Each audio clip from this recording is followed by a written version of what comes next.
Que le Seigneur Jésus-Christ vous bénisse. Bwana Yesu Kristo amibariki. Nous sommes dans la joie ce matin Asubuhi tuko mufuraha pour le privilège que le Seigneur nous a accordé. juu ya bahati Bwana anatukaburia. Je crois que vous vous portez tous bien. Nazania na mweye muku vema vile. Que Dieu vous bénisse. Mungu amibariki. Nous sommes debout, nous profitons pour lire la parole. Tuingirie mu mara moya kusoma neno vile tuko penye kushimama. Nous allons prier. Tutaomba. Merci Jésus. Merci Jésus. Merci Jésus. Merci Jésus.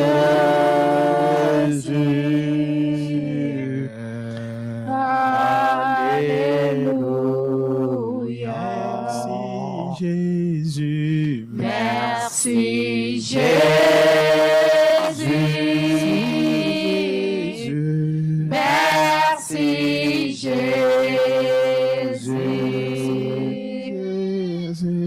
Merci Jésus.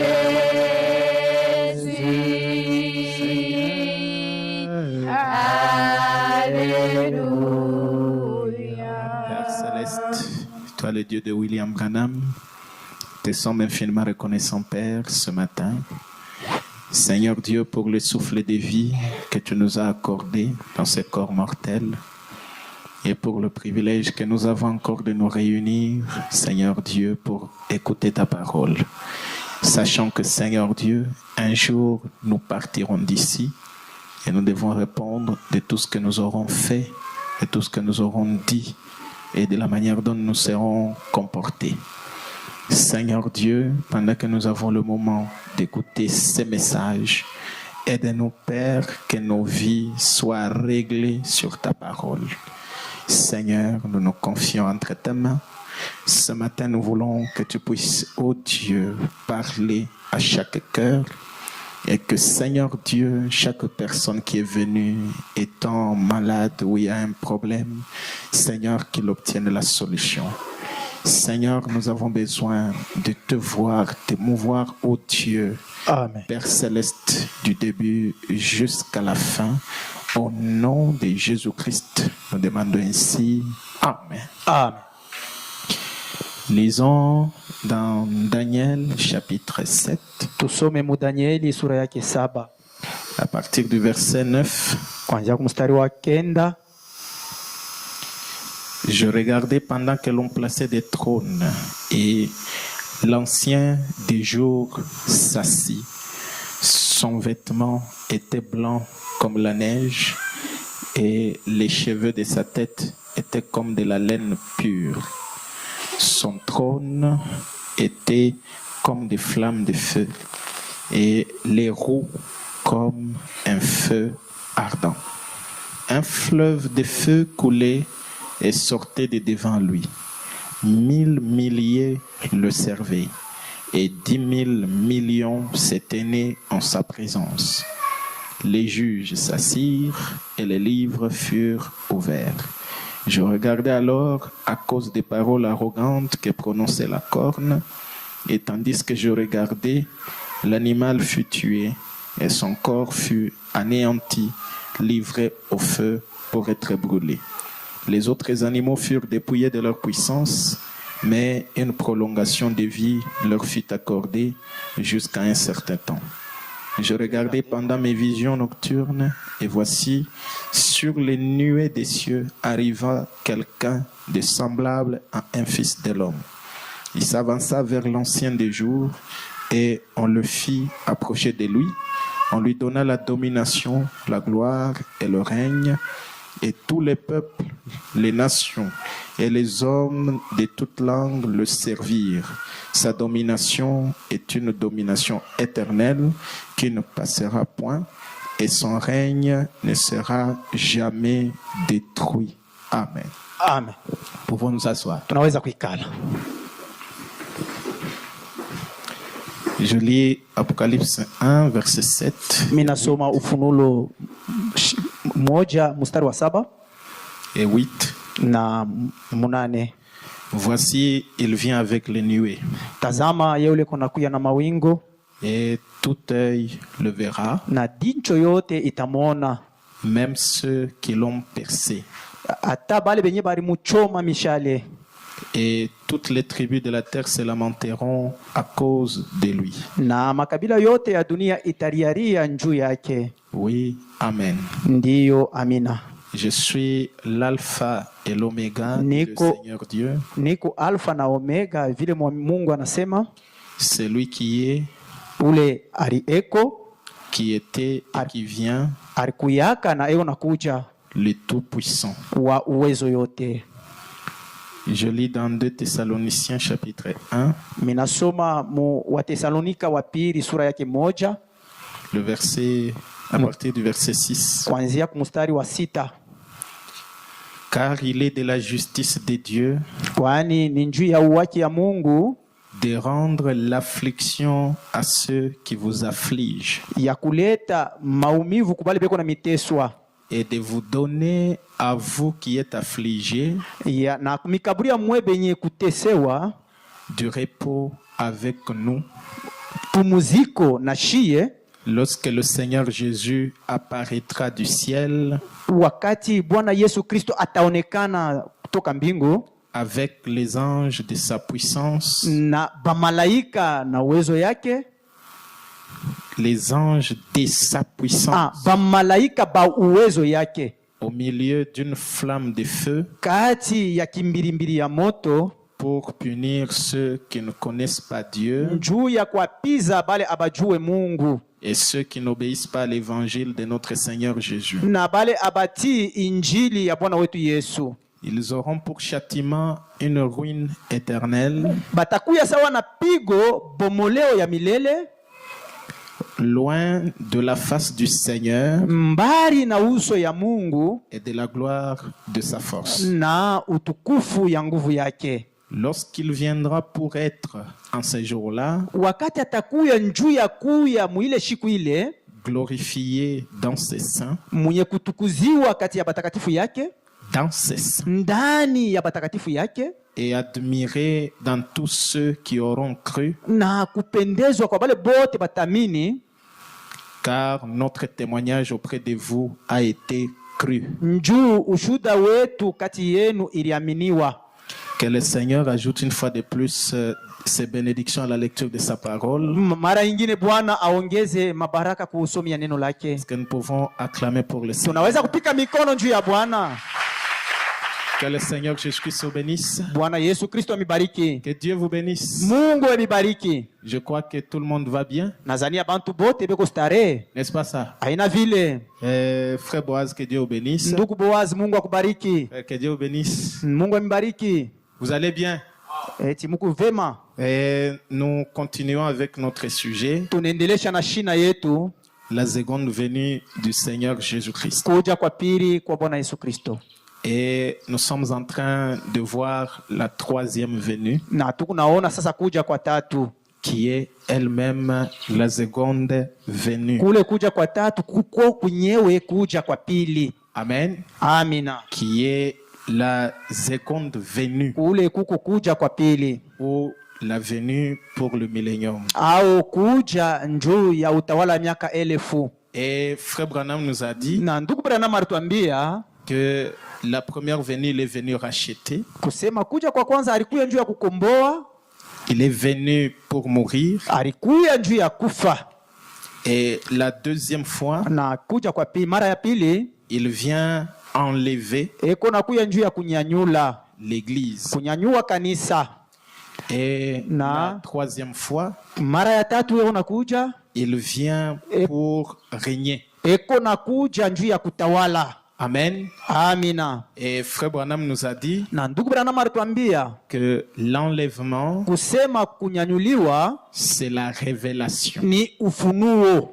La deuxième venue pour l'enlèvement, Kuja kwa pili njuu ya ufunuo ya kunyanyuliwa, Christ vient Kristo eko na kuya comme fils de l'homme. sawa mwana wa mutu, Il descend sur la terre, eko na shuka pa bulongo il commence à enlever les gens. na anaanza kunyanyula bantu. Et Frère Branham dit l'enlèvement, c'est la révélation. Na ndugu Branham anasema kunyanyuliwa ni ufunuo. des deux qui seront dans un lit, bantu bawili batakuya tu pa kitanda, il va prendre l'un, atabeba moja, il va laisser l'autre. atacha mwingine. Frère Branham me dit, Ndugu Branham anasema c'est la révélation individuelle qu'il va donner. ni ufunuo wa kipekee ile ataleta, Parce que c'est un secret. njoo ni siri, Et la révélation, c'est un secret. na ufunuo wenyewe ni siri. Maintenant, nous sommes en train de voir la troisième venue. Sasa tu kunaona kuja kwa tatu. Frère Branham, Ndugu Branham, quand nous avons commencé, wakati tulianza nous avons commencé à parler d'abord de la nuée le dimanche passé. mbele tulianza kusema njuu ya wingu hii juma inapita. Le dimanche passé, nous avons parlé de la nuée. Hii juma inapita tulianza kusema njuu ya wingu Celle-là. hii, Et nous avons dit avec Frère Branham na tulisema na ndugu Branham que ça, kusema hii ce n'est pas l'enlèvement. haina kunyanyuliwa, Il vient sur des nuées. eko na kuya mu mawingu. Frère Branham dit c'est pour établir le règne du millénium. Ndugu Branham anasema ni njuu ya kuweka utawala wa miaka 1000. Amen. Amina. C'est Apocalypse 1. Hii ni ufunulo ya mkwanza. Il vient sur des nuées. Eko na kuya mu mawingo, Tout œil le verra. rincho yote itamona, Même ceux qui l'ont percé. hata bale balimuchoma mikuki. Les 7 anges ici qui sont venus. Aba malaika balikuya, Les 7 anges. aba malaika 7 balikuya. Si vous avez suivi dans 2 Thessaloniciens chapitre 1, Kama munafuata mu Thessalonika wa kwanza sura ya kwanza, la Bible dit, Biblia nasema quand il viendra avec les anges de sa puissance. Biblia nasema wakati atakuya na bamalaika ba uwezo yake. Amen. Amina. Et dans Daniel chapitre 7, Na mu Danieli sura ya 7 il vient avec des myriades et des myriades de saints. eko nakuya na maelefu ya batakatifu. Et Branham nous a dit dans l'âge de Thyatire, Branham alituambia mu kizazi cha Tiatira, il dit lorsqu'il vient avec des myriades et des myriades de saints, anasema wakati eko nakuya na maelefu ya batakatifu, le ciel était resté vide pendant une demi-heure. kumbingu kule kulikuya wazi kwa bule kintu kati ya saa kipande. Donc ça, Kusema hii c'est le millénium. ni utawala wa miaka 1000 ama millennium. Ça, ce Hii n'est pas l'enlèvement. haina kunyanyuliwa. Amen. Amina. Alors, Frère Branham nous a parlé le vendredi. Sasa mkastano ndugu Branham alituonesha, Nous a parlé un peu du trône. kwa kwanza mambo ya kichi cha enzi. Et nous voulons approfondir ça ce matin. Hapa tunataka kuingia muupana kabisa njuu ya ile ya asubuhi. Quand il vient, Wakati iko nakuya la troisième venue, hii kuja kwa tatu, qu'on appelle la seconde venue selon la Bible du zodiaque. ile nyewe beko naita kusema kuja kwa pili kufuatana na ile Biblia ya zodiac. La première Bible, Biblia ya kwanza Dieu l'a écrite dans le ciel, Mungu aliandika mu mawingu, dans les étoiles. mule mu manyota, Et il y a 12 signes du zodiaque. na kukuma alama 12 ya mazodiac. Le premier signe, Alama ya kwanza c'est la Vierge. ni bikira, Le dernier signe, na alama ya mwisho c'est Léo, le lion. ni leo simba. La première venue de Christ par la Vierge. Kuja kwa kwanza kupitia bikira, kwa Kristo kupitia La bikira. seconde venue par le lion. Kuja kwa pili kupitia simba.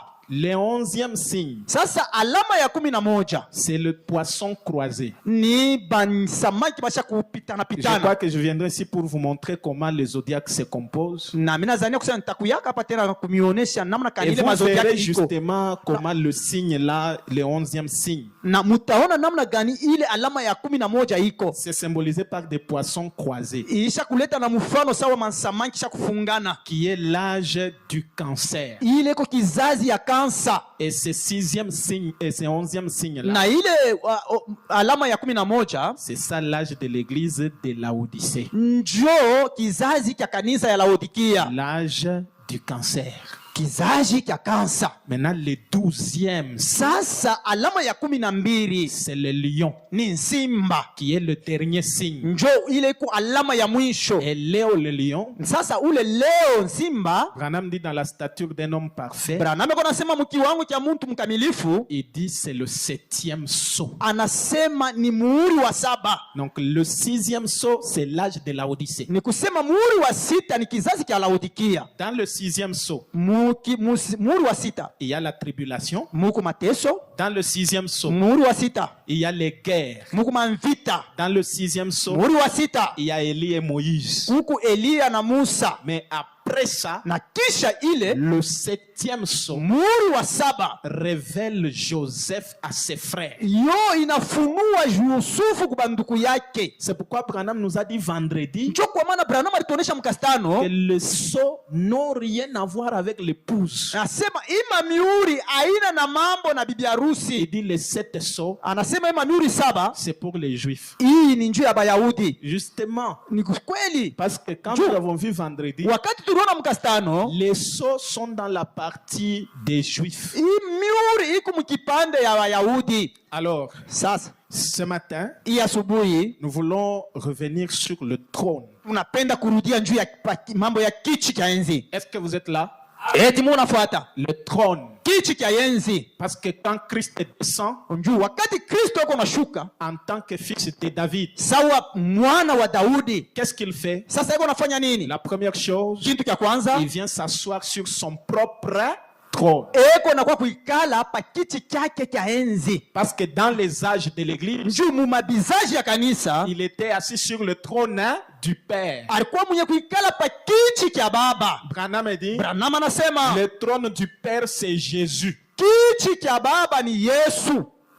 Parce que le Père, Njoo Baba c'est Elohim. ni Elohim, Le Père, Baba c'est la divinité. ni bumungu. Mais son trône, Sasa kiti chake c'est Jésus. ni Yesu, Jésus de Marie. Yesu wa Maria. Mais dans le millénium, Sasa mu millennium il vient, le Père. Baba Maintenant, il vient s'asseoir sasa iko nakuya kuikala sur son propre trône. pa kiti chake Dans Apocalypse 3, il est dit, na Mfunuo 3 anasema celui qui vaincra ule atashinda va s'asseoir avec moi ataekala pamoja na mie sur mon trône. pa kiti changu. Branham dit, dans comment puis-je vaincre? Branham anasema namna gani mimi naweza kushinda? Il dit, ce n'est pas sur mon trône, Anasema haina pa kiti changu, c'est dans mon trône. ni ndani ya kiti changu. Parce que Dieu sera à l'intérieur d'un être humain. Njoo Mungu atakuya ndani ya muntu, Va s'asseoir avec moi wende atekala na mie pamoja dans mon trône. ndani ya kiti yangu. Comme moi j'ai vaincu, Sawa hivi mimi nilishinda et je me suis assis sur le trône du Père. na mimi nasha kuikala pa kiti cha Baba. N'est-ce pas ça? Haina vile. Alors c'est quoi le trône? Sasa kiti kinyewe ni nini? Est-ce que le trône, Eti kiti. c'est quelque chose comme nous avons la chaise là-bas? Eti kiti kisa pa kiti tuko nacho hapa. Parce que comment vous représentez d'abord quand on dit le trône? Sasa wewe huku unaona nini wakati unasema enzi, kiti cha enzi? Même quand nous disons que Jésus, dans les âges, il était assis sur le trône du Père. Ça, Pour vous, le trône, c'est quoi? Sasa hata vile tunasema mabizaji, Yesu alikuwa shakuikala pa kiti cha Baba. Wewe huku unaona kiti cha je? Branham dit, Branham anasema le premier trône kiti cha enzi cha kwanza était au ciel. kilikuwa kumbingu, Et Moïse l'a reproduit sur la terre dans le tabernacle. na Musa alikiyenga alikileta pa dunia maskani. Moïse Musa va faire le tabernacle kwenda fanya maskani selon le modèle que tu as vu au ciel. kufuatana na mfano hii unaona kumbingu. Et le trône, quand Moïse a vu le trône au ciel, Na wakati Musa aliona kiti cha enzi kule il a vu kumbingu, que le tabernacle là-bas avait 3 parties. aliona kusema ile maskani ilikuwa na vipande tatu. Branham dit, il a Branham vu anasema, un être humain asema aliona muntu avec le corps, l'esprit et l'âme. na mwili, roho na nafsi. Mais il a vu que Dieu le Père habitait dans son trône, qui est l'âme. Aliona kusema Mungu Baba alikuwa anaishi ndani ya kiti yake inakuya nafsi, Et cette âme-là était gardée par des chérubins. na ile nafsi ilichungiwa na makerubi. Et alors Moïse l'a reproduit. Sasa Musa ndio vile aliifanya. Le deuxième trône, Kiti cha pili ya c'est enzi Christ et Jésus. ni Kristo Yesu. Le troisième trône, Sasa kiti cha tatu cha Branham enzi, dit, c'est Branham dans le anasema cœur de l'homme.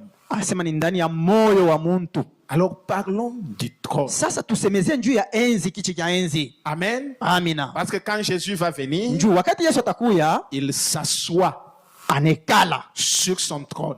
mpakiti kyake cha enzi. Branham dit, Branham anasema dans essayer de rendre un service à Dieu sans que cela soit la volonté de Dieu. kupima kufanya yako kazi ya Mungu bila ile ikuwe mapenzi ya Mungu. Je voudrais d'abord lire quelque chose Mbele nilipenda kusoma kwa kintu kimoya dans Exposé. mo kutandika. Frère Branham dit ceci. Ndugu Branham yuko nasema hivi. Et un instant. Dans Vision de Patmos, hein, Ku onyo ya Patmos, le prophète dit, nabii yuko nasema,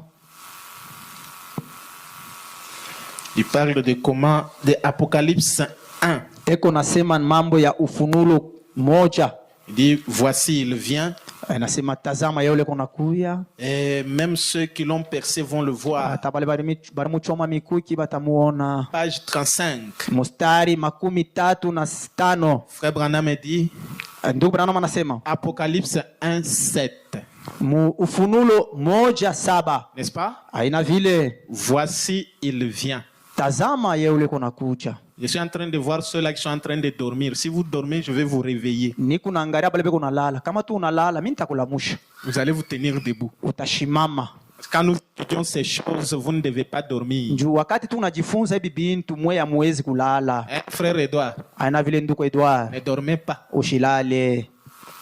Voici, il vient Tazama yule kuna kuja avec les nuées, na mawingu, et tout œil le verra, na dincho yote itamuona, et ceux qui l'ont percé, na bale bari mutwanga mikuki, et toutes les tribus de la terre se lamenteront à cause de lui. na makabila yote ya dunia itariaria njuu yake. Oui, Ndiyo. amen. Amina. Frère Branham dit, Ndugu Branham anasema il vient, eko nakuja. n'est-ce pas? Aina vile Jésus vient, Yesu eko nakuja, Dieu vient, Mungu eko nakuya, le prophète vient. nabii eko nakuya. Hein? Amina. Il vient. Apocalypse 1, 7. Ufunuo 1:7, Il vient sur des nuées. eko nakuya mu mawingu. Qui vient? Nani eko nakuya? Jésus vient. Yesu eko nakuja, Dieu vient. Mungu eko nakuja, Le prophète vient. nabii eko nakuja, Le sacrificateur et roi vient. mukuhani na mufalme eko nakuja. C'est une seule Ni personne. muntu moja tu, Jésus, Yesu, Dieu, Mungu, prophète. nabii. Le tout en tout vient. Yote ndani ya yote eko nakuja. Oui, Ndiyo, Seigneur Jésus vient bientôt. Bwana Yesu Kristo eko nakuja hapa sasa. Il vient. Eko nakuja, Il vient dans les nuées. eko nakuya mu mawingo, Des nuées de gloire. mawingo ya utukufu. Comme quand ils l'ont vu sur la montagne de la transfiguration. Saa vile balimuonaka pa ule mulima ya kubadilisha uso, Sur la montagne de la transfiguration, wakati alibadilikaka uso, on a vu Jésus balionaka Yesu changer de figure.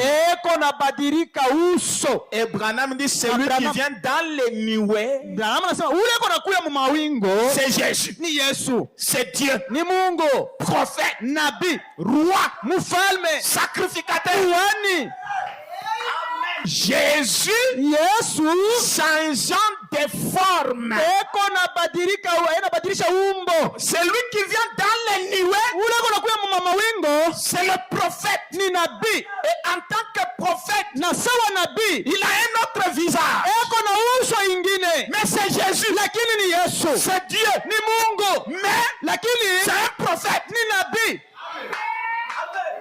Branham dit, Branham anasema oh là là, oh la la, tout œil le verra. jicho yote tamuona. Ce qui veut dire Ile inamaanisha que ce n'est pas l'enlèvement. kusema ina kunyanyuliwa, C'est quand il viendra ni wakati atakujaka, prendre sa place légitime de gouverneur du monde. wakati atabeba fuashi nchi yake yafai ya kuya liwali wa dunia. Oh, donnez-moi un amen. Munipe kwa amina. Dieu vient. Mungu eko nakuya. Le prophète vient. Nabii eko nakuya. Le roi vient. Mfalme eko nakuja. Branham dit le roi signifie Messie. Branham anasema mfalme inamaanisha Masia. Kristo. Le roi. Mupakwa. Un homme roi. Mtu mwenye kupakwa. Le gouverneur du monde. Liwali wa dunia. C'est un prophète. Nabii. Et aujourd'hui, nous avons vu un homme monter dans les nuées. Et quand il revient, Branham a dit, j'ai été changé. C'est le gouverneur. Et Branham a dit, c'est quand ceux qui l'ont percé de leur credo, les Jésus des cicatrices. Voici les cicatrices. Ceux qui l'ont percé de leur credo et de leur doctrine de dénomination seront dans les deuils. Et que tous se lamenteront de terreur devant celui qui a la parole. Dieu vient. Jésus vient. Le sacrificateur et roi vient. Sacrificateur signifie agneau. Quand il vient, il est à la fois agneau et lion. C'est pourquoi Jean, quand il s'est retourné, il a vu un agneau qui était là comme immolé. Mais quand l'ancien commence à lui parler, il dit le lion de la tribu de Juda a vaincu. Il est à la fois l'agneau, mais il est le lion quand il vient. Et Branham dit au paragraphe 134, il a dit encore un peu de temps, le monde ne me verra pas. N'est-ce pas ça? Est-ce que vous êtes là? Son corps, hein? Yenye inafanana, hein? Yenye inafanana hii. Munafuata? Est-ce que vous suivez? Son corps. D'abord, je vais vous dire ceci. Quand Jésus, Frère Branham dit, depuis le moment où on a attrapé Jésus pour aller le crucifier, jusqu'à sa résurrection, c'est la seconde venue. On l'attrape. Frère Branham a prêché l'accusation. J'accuse cette génération pour avoir crucifié Christ pour la seconde fois. On l'a crucifié avec des credos et des doctrines. Quand nous parlons de Christ, nous ne parlons pas de celui-ci. Chaque fois que Branham parle de Christ, il ne parle pas de celui-ci. Il parle de la parole incarnée. Il parle de lui-même. Quand il est ressuscité, il ne ressemble plus à celui-là. Il ressuscite. Il apparaît aux deux disciples sur le chemin d'Emmaüs. La Bible dit il leur apparaît sous une autre forme. Le mot qui est là, c'est enmorphé. Jésus ressemblait à quelqu'un d'autre. Il ressuscite. Marie de Magdala. À la tombe. On arrive dans la tombe. Jésus n'est pas là. Si vous allez à Jérusalem, vous dépensez l'argent pour rien. Il faut venir nous le donner si nous allons construire l'église.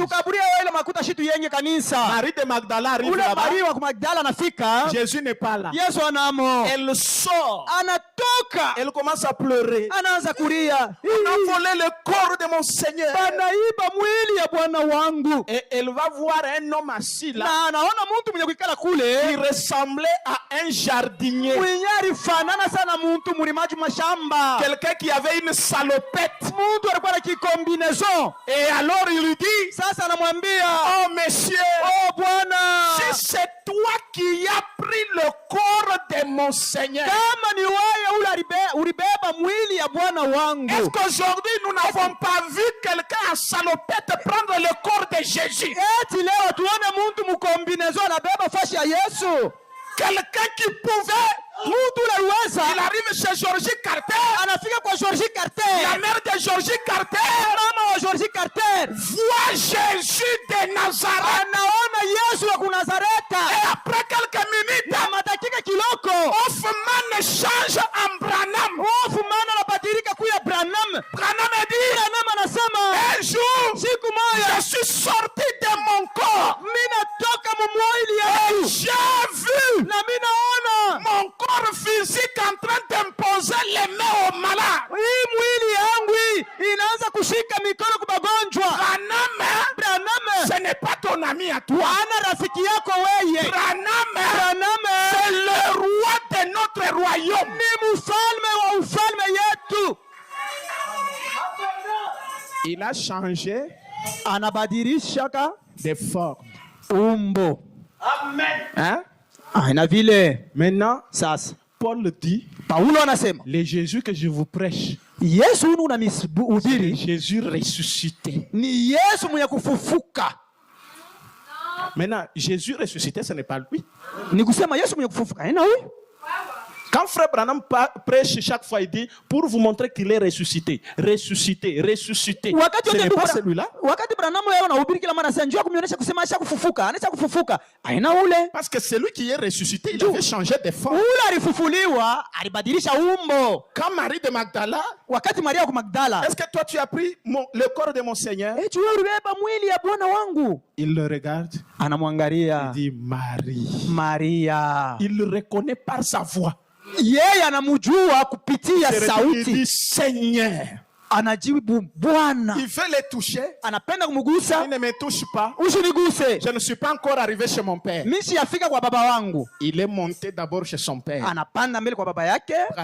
Branham anasema, quand il est revenu, wakati anarudia, il a pris la poussière de la terre. Alibeba tena mavumbi ya bulongo. Il entre là. Anaingia amo. C'est ainsi qu'il commence à manger. Njoo pale sasa anaanza kula. Il dit à Pierre, anamwambia Petro, un esprit n'a ni chair ni os. Asema roho haina na minofu, haina taa na mifupa. Pierre disait non, ce n'est pas toi. Njoo Petro asema hapana, haina wewe. Parce qu'il est apparu dans une autre forme. Njoo alibaonekania tena muumbo ingine. Toi tu peux vivre avec quelqu'un comme même avec moi ici. 3 jours je meurs, si je ressuscite vraiment tu vas m'oublier.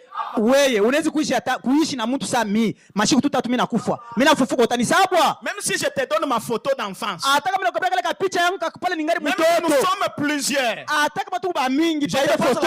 Je suis où? Mimi nakwambia sasa hapa hii photo niko wapi? Est-ce que tu vas échouer de dire là où je suis? Wewe utashinda kushonta pale niko. Qu'en est-il de Jésus? Sasa itakuja chanjo ya Yesu. Il meurt à 33 ans, il ressuscite à 33 ans. Anakufa na miaka 33 kisha anafufuka na miaka 33. Quand vous ressusciterez, wewe wakati utafufuka, vous serez jeune. Utakuwa kiana. Mais lui, lakini yeye 33 ans.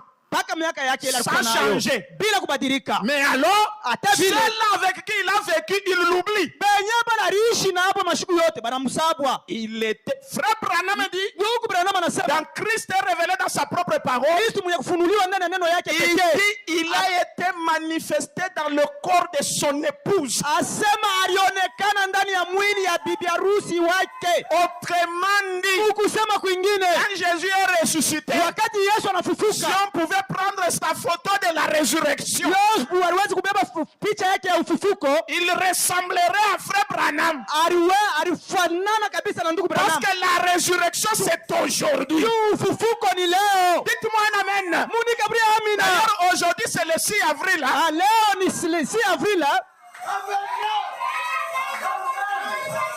Nous allons lentement. tukunaenda polepole. N'est-ce pas ça? Haina vile, Nous allons lentement. tukunaenda polepole. Son corps Mwili yake est monté au trône de Dieu. inapanda kiti ya enzi ya Mungu. Trône où était l'esprit. Kichi pale penyewe kulikuya roho yake. Maintenant, Sasa Christ Kristo est sur le trône Jésus. eko pa kichi yake ya enzi Yesu. Encore un peu de temps Mu mashiku kiloko, et le monde ne me verra plus. wakati kidogo na dunia haitaniona, Mais vous, lakini mweye vous me verrez, mutaniona, car je serai avec vous njuu mimi nitakuya pamoja na mweye jusqu'à la fin du monde na kufika paka na kumwisho ya dunia et même na en vous. na tena ndani yenu. N'est-ce pas ça? Aina vile Le trône de Dieu, kichi kya enzi kya Mungu de Christ, ya Kristo est établi dans votre cœur. kiko kinye kuwekwa ndani ya mioyo yenu, Et lui na yeye est assis sur le trône de Dieu. eko mwenye kuikala pa enzi ya Mungu. Mais Lakini dans le millénium, mu utawala wa miaka 1000 il s'asseyera sur son propre trône. atekalaka paka pa kichi yake enzi yake pekee. En effet, Mwivi il a juré de susciter cet homme, yeye alilapa njuu ya kulamusha huyu muntu, son fils, mtoto wake, le fils de David, mwana wa Daudi, pour s'asseoir sur son trône. njuu ya kuikala pa enzi yake. N'est-ce pas ça? Aina vile Branham dit Branham anasema dans le 6e psaume, paragraphe 192, mumuri wa 692 Israël, Israeli l'âge du royaume. kizazi kya ufalme. Hein.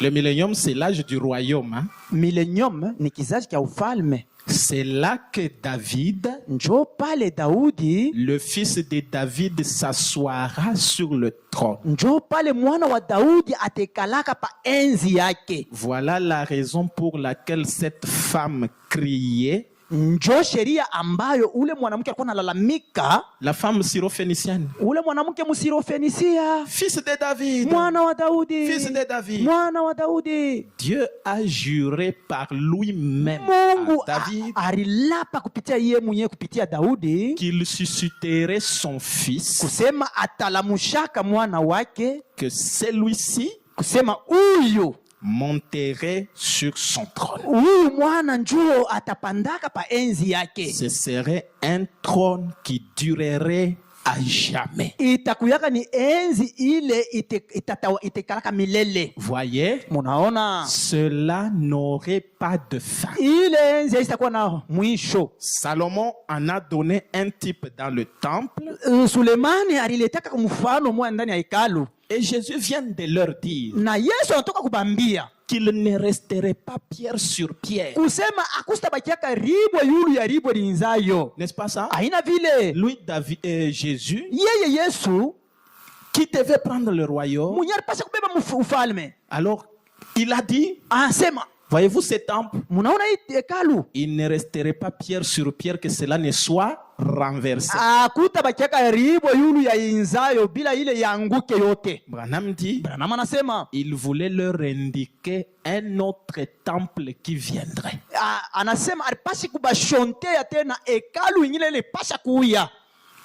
Ces choses Hivi bintu arriveront avant que je revienne. bitafikaka mbele ya mie kurudia, Et les voici. na bio hivi Là, pale nous sommes au temps de la tribulation. tuku wakati ya mateso. Écoutez, Msikie, est-ce que vous êtes là? eti munafuata? Or, Japo il se peut que ceci vous donne un petit choc. inawezekana kusema hii imikabureko imikwaze ko kiloko Ibi minafia kusema bitafa nini? temikwaza. Et si vous avez une question, Na yulu ya pale, kama uko na ulizo, vous pouvez toujours me la poser. munapasha tu kuniuliza yo. Si vous avez l'intention de poser la question après. Kama uko na nia ya kuuliza ile ulizo yako kisha. En effet, Muhivi. Est-ce que vous suivez? Eti munafata. Il va vous choquer, hein? Hapa nataka mikwaza yako. je viens de la toucher. Hapa mimi natokea kuigusa. Hii mambo yenyewe mlikuwa nayo mkichwa. Mimi ibamba sasa. Si vous ne le savez pas. Kama moya muijue. Écoutez maintenant, il va vous choquer. Mushikie sasa nataka kumikwaza. Pendant le millénium, millénium, c'est Israël qui est une nation. Ni Israeli njo inakuya taifa. Abebishiki. Non.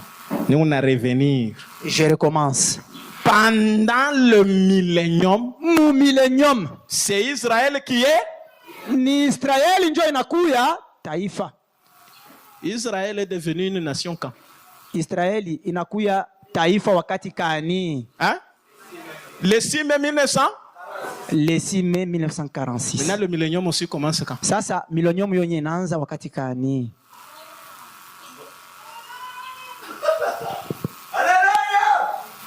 Hein? Septième son inakuwa kimya.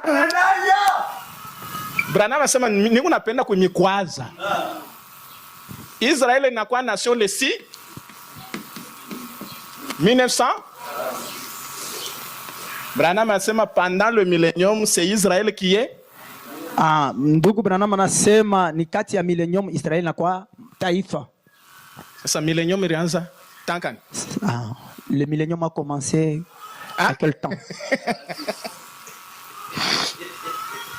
Frère Branham dit, ndugu Branham anasema, je vais vous choquer. Hapa mimi nitamikwaza. Pendant le millénium, millennium, c'est Israël qui est une nation. Ni Israeli njo inakuya taifa. Les 12 tribus qui forment la nation. Ile makabila 12 inatunga ako taifa moya. Mais lakini l'épouse est dans le palais.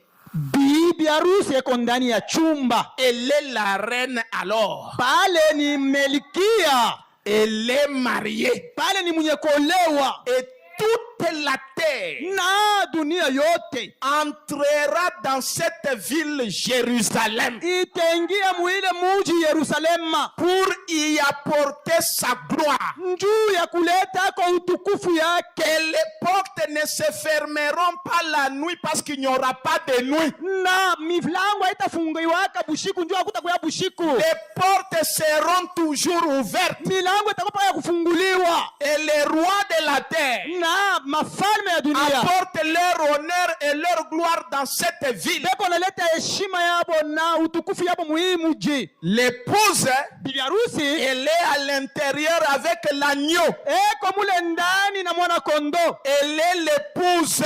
Eko bibi harusi. Elle est la reine auprès du roi. Eko Melkia pembeni ya mfalme. Et Branham dit, na Branham anasema dans l'âge de l'église de Philadelphie, mukizazi ya kanisa Philadelphia, Frère Branham dit, Branham anasema l'épouse, bibi harusi, c'est la nouvelle Jérusalem. Ni Yerusalema mupya. Et Frère Branham dit, ndu Branham anasema, et voilà, na tazameni, dans le premier saut, mumuri wa kwanza, il dit ceci, anasema hivi, au paragraphe 153, mstari yake 153, en tant que chrétien, sawa mukristo, nous savons tous que Dieu a juré à David, tunajua kusema Mungu alilapa kwa Daudi qu'il susciterait Christ pour le faire asseoir sur son trône, kusema atalamushaka Kristo njoo kumwikarisha pakiti ya paenzi yake, et qu'il lui donnerait un royaume sans fin, atamkaburiaka ufalme bila mwisho ici sur la terre, hapa pa dunia, n'est-ce pas? Ana vile Branham dit, Branham anasema il l'a fait. Aliisha kuifanya. Amen. Hein?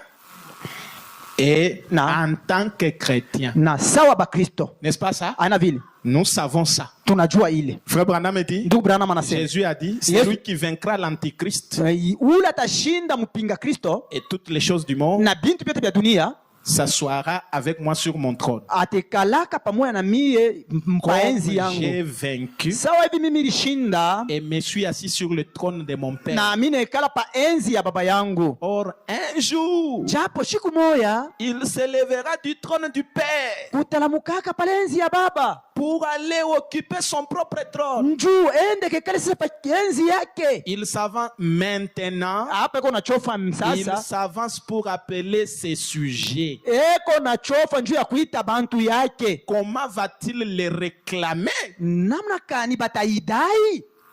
Ataidai. Il a déjà le livre de la rédemption dans sa main.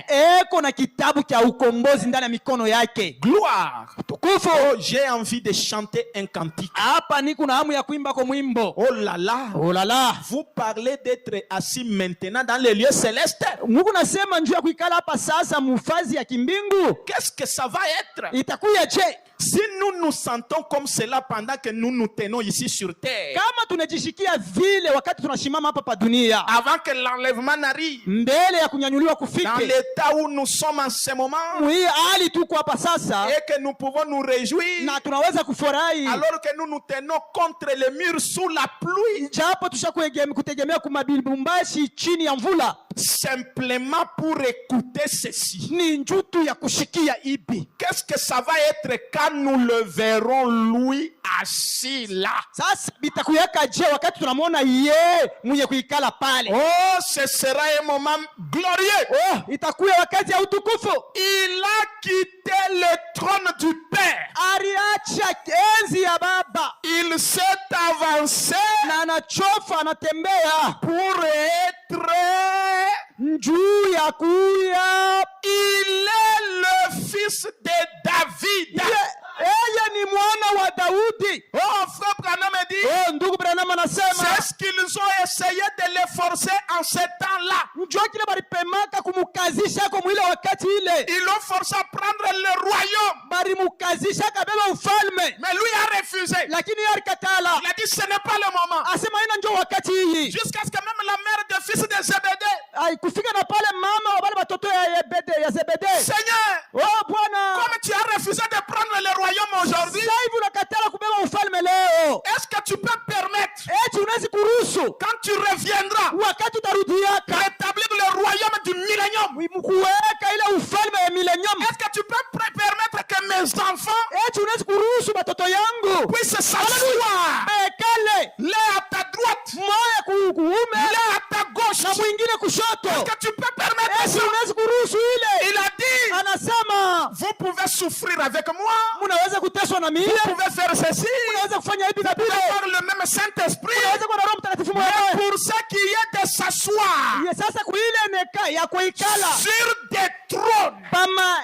enzi ile ça ne dépend même pas de moi. ile nyangaria ta Là, c'est le Père lui-même qui décide. ile ni paka baba yeye moyo ndio kunabeba mpango. Il est revenu. Petro anakuya. Oh Seigneur, Oh Bwana. l'ange Gabriel a dit à Marie Gabriel malaika anamwambia Maria que Dieu kusema Mungu te donnera le trône de David. Mungu atakukabiriaka enzi ya Daudi. Maintenant, nous avons tout quitté. Sasa tunaacha vyote. Nous avons quitté nos activités. Tunaacha makazi yetu. Nous avons quitté tout. Tunaacha vyote. Qu'est-ce que nous allons avoir? Sasa tutapata nini? Quels sont les postes que nous allons avoir dans le royaume? Sasa ni machao kanile tutakuyaka nao mu ufalme. Il a dit, Anasema celui qui aura quitté ule atacha son père, baba yake, sa mère, mama yake, sa femme, babibi yake, ses enfants, watoto yake, sa famille, jamaa yake, je lui donnerai mitamukaburiaka dans ce monde ici mbele mu hii dunia hii d'autres pères, bababa, d'autres mères, bamama bengine, d'autres familles.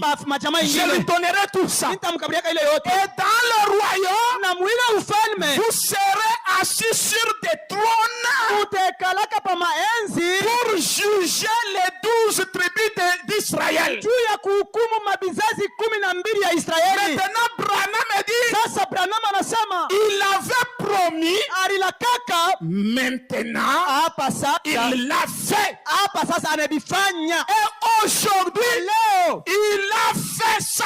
anafanya ile, Et les deux enfants na bale batoto qui bale se sont assis, bale benye kuikala l'un à droite, moya kuume l'autre à sa gauche. mwingine kushoto. Aujourd'hui, Leo nous avons vu ça dans ce royaume.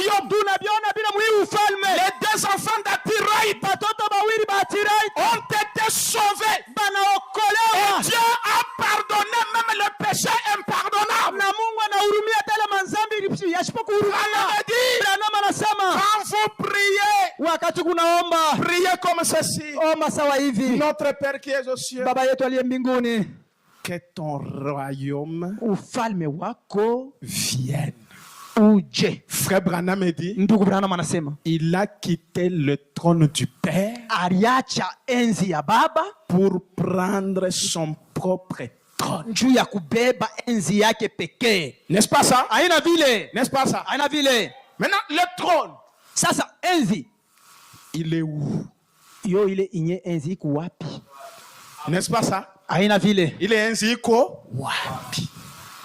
Parce que nous ne devons pas supposer, Njuu hatuwezi kuwazia yako tirer des conclusions que Frère Branham lui-même ne tire pas. kuwazia yako na kuishimamia pale kusema hivi bila bila. Ndugu Branham ashikuseme, N'est-ce pas ça? amina. Branham, quand il parle du trône, Branham wakati kunasema njuu ya enzi, lisons dans Ézéchiel, tusome mu Ezekieli chapitre 1, mstari yake wa kwanza à partir du verset 4.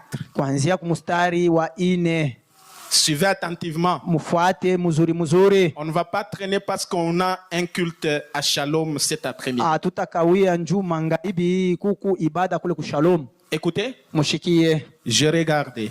Nilikuwa naangalia. Ézéchiel chapitre 1, verset 4. J'ai regardé et voici.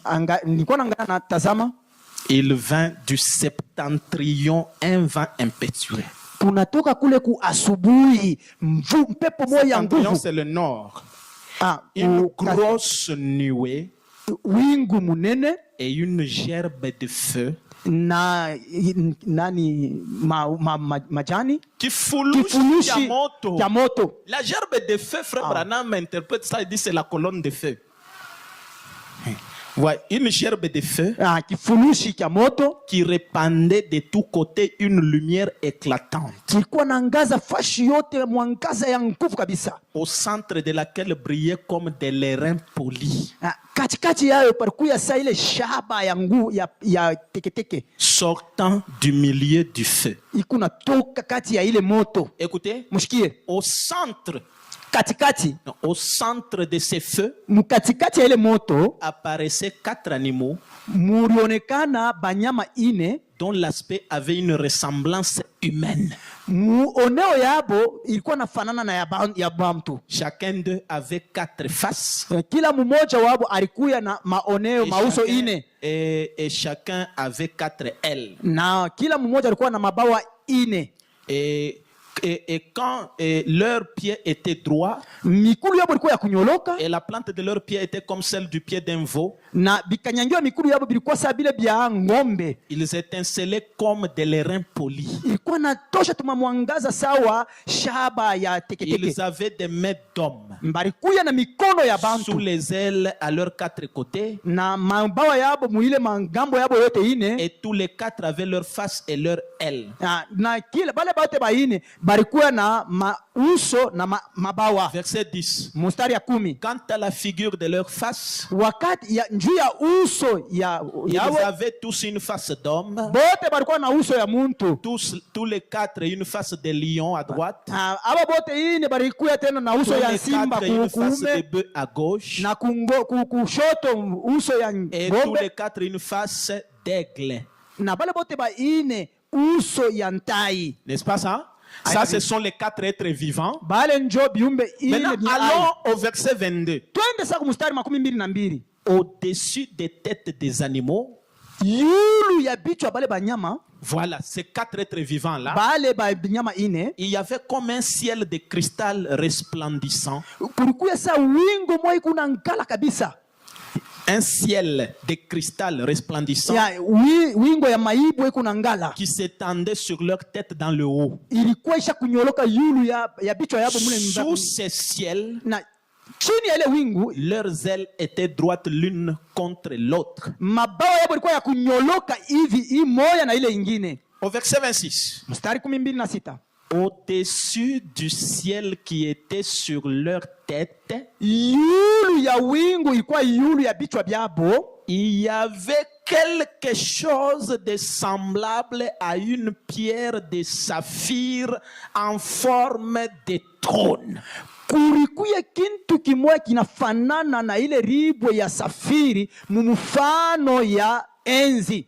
Et sur cette forme de trône, na mwile mufano ya enzi, n'est-ce pas? Anabile. Sur cette forme de trône, mwile mufano ya enzi apparaissait comme une figure d'homme placée dessus en haut. ya kulianza kuonekana sawa uso ya muntu isha kuikala iko naonekana mule yulu. Je vis encore comme des lérins polis, Nikaona tena sawa mashaba hii ya teketeke, comme du feu, sawa moto au-dedans duquel était cet homme. ndani ya ile mulikuwa ule muntu.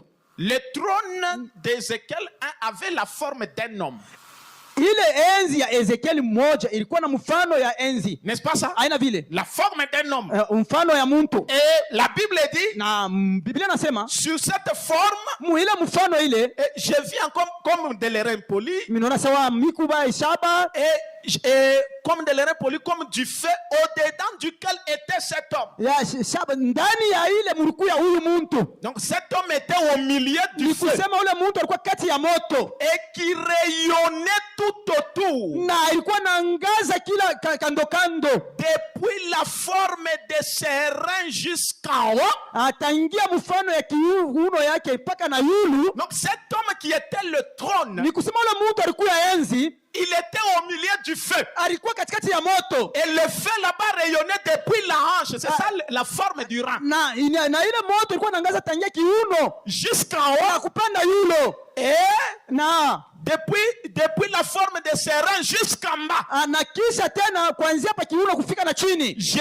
vu comme du feu Mi naona sawa moto et comme une lumière éclatante dont il était environné. na sawa mwangaza iko na ngaza kabisa ile nyari mshunguluka. Tel l'aspect de l'arc qui est dans la nuit, Na ili ya oneo ya ile mwanza kongoleo iku ainsi était l'aspect de cette lumière éclatante na njo vile ilikuya oneo ya ile mwangaza ilikuwa na ngaza qui l'entourait. ile ilimshunguluka. C'était une image de la gloire de l'Éternel. Ilikuya picha ya utukufu ya wa milele. À cette vue, Mukuwa mwile oneo j'ai tombé sur ma face mi naangusha uso yangu chini. et j'entendis la voix de quelqu'un qui parlait. Sasa mi nisikia sauti ya mtu mmoja alikuwa anasema, N'est-ce pas ça? aina vile Ézéchiel 1, Ezekieli sura il yake a vu moja le trône. aliona enzi Et ce trône-là avait la forme d'un homme. na ile enzi ilikuwa na mfano ya muntu, Un homme au milieu du feu. muntu katikati ya moto Et le feu là-bas rayonnait. na ile moto ile ilikuwa na ngaza, Et ilikuwa comme na vous lisez waka. dans Apocalypse chapitre 4, Wakati unasoma Ufunuo sura 4 vous verrez que la même vision d'Ézéchiel, mutaona sa onyo mwewe ya Ezekieli. Jean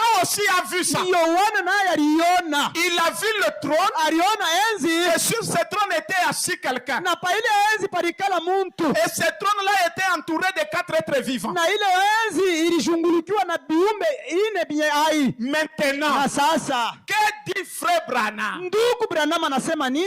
l'angèle et pas. Da Angel Que dit usibungile. frère Branham? Sasa ndugu Branham anasema nini? Dans Apocalypse chapitre 4. Mufunulo sura 4. Est-ce que vous êtes là? Eti Mungu ananifuata. Dites Amen. Sema amina. Acclamons pour le Seigneur. Tupige mikono juu ya Bwana. Est-ce que vous êtes là? Eti Mungu anafuata. Est-ce que vous voulez connaître le trône? Eti mnapenda mjue Le enzi. trône du millénium. Enzi ya millennium. Branham dit, Branham anasema Apocalypse chapitre 4, 3e partie, Ufunulo sura 4 mkipande ya paragraphe 3 222. mstari 200 Frère Branham dit, na moja. Ndugu Branham anasema voici le trône. tazameni enzi. Enzi yoi, wanza kuinterpreter ça mswahili courant. Enzi yoi. Maintenant, Sasa autour de ce trône, kando kando ya hii il enzi y a premièrement les 4 êtres vivants. ya kwanza mbele kuku biumbe ine binye kuya En hai. dehors de cela, Na inje ya ile il y a 24 anciens kunakuya bazee 10 assis sur leur trône. benye kuikala pa maenzi yabo. Des petits trônes en bas. Tumaenzi tuloko chini, Il y a un grand trône kuku enzi munene qui est un homme ile iko muntu au milieu du feu. kati ya moto, Mais il y a les autres na tunakuwa twingine qui sont assis sur des petits trônes. wensha kuikala pa maenzi kidogo kidogo. Branham dit, Branham anasema oh, japo quand Ézéchiel a vu la gloire de Dieu, wakati Ezekiel aliona utukufu ya Mungu, il avait vu la même chose que Jean a vu. alionaka kintu kimoya kimoya kile Yohana aliona. Vous rappelez-vous le dimanche dernier Mnakumbuka hii juma inapita qu'on a vu la gloire de Dieu kutuliona utukufu ya Mungu, et que nous avions la photographie où il a laissé cela être photographié parmi nous. na tuku na hii picha ile aliacha ile ibambiwa picha katikati yetu. Le trône Enzi a été photographié. ilibambiwa hii picha, La gloire de Dieu, utukufu ya Mungu, la même chose qu'Ézéchiel avait vu, kitu kimoya kimoya kile Ezekiel alionaka, la même chose que Jean a vu. kitu kimoya Yohana aliona. Elle est ici aujourd'hui. Kio hiki kiko hapa leo. Qui peut me dire amen? Banani banaweza kusema amina. Ézéchiel a vu la gloire de Dieu. Ezekiel aliona utukufu ya Mungu, C'était un trône, ilikuwa ni enzi, un homme muntu debout mwenye kusimama au milieu du feu. katikati ya moto. Et quand Jean a vu, Wakati Yohana aliona, il a vu la même chose. aliona kitu kimoya kimoya, Un trône. enzi, Quelqu'un est assis sur le trône. muntu mwenye kuikala pa Et enzi, le feu sortait du trône. na ile moto ilikuwa inatoka pa Et enzi. Branham a dit, Branham anasema ce qu'Ézéchiel a vu, ile Ezekiel aliona, ce que Jean a vu, ile Yohana aliona, nous l'avons ici. tuku nacho hapa. Et frère Branham a dit, Na ndugu Branham anasema la même chose, kitu kimoya kimoya, le même Dieu Mungu moya est ici parmi nous aujourd'hui. eko hapa katikati yetu leo. William Branham a dit, William Branham anasema il y avait un trône. kulikuyaka kwa enzi, Où est son trône aujourd'hui? sasa enzi yake iko wapi leo? Branham a dit, Branham anasema frère Neville, ndugu Neville, si je saute cela, kama mina luka ile, demandez-moi après un moment de dire où se trouve son trône aujourd'hui. mwaya muyulize fashi mwasa, sasa enzi yake iko wapi leo? Dites amen. Sema amina. Le trône, Enzi, frère Branham va te le dire. ndugu Branham atakuonesha Il hayo. dit ça a été photographié. Anasema baribambaka picha Un homme au milieu du feu. mtu katikati ya moto, Depuis les rangs jusqu'en haut. tangia kifuno mpaka na yule, Depuis les rangs jusqu'en bas. tangia kifuno mpaka na chini, Au milieu du feu. katikati ya moto. Haleluya.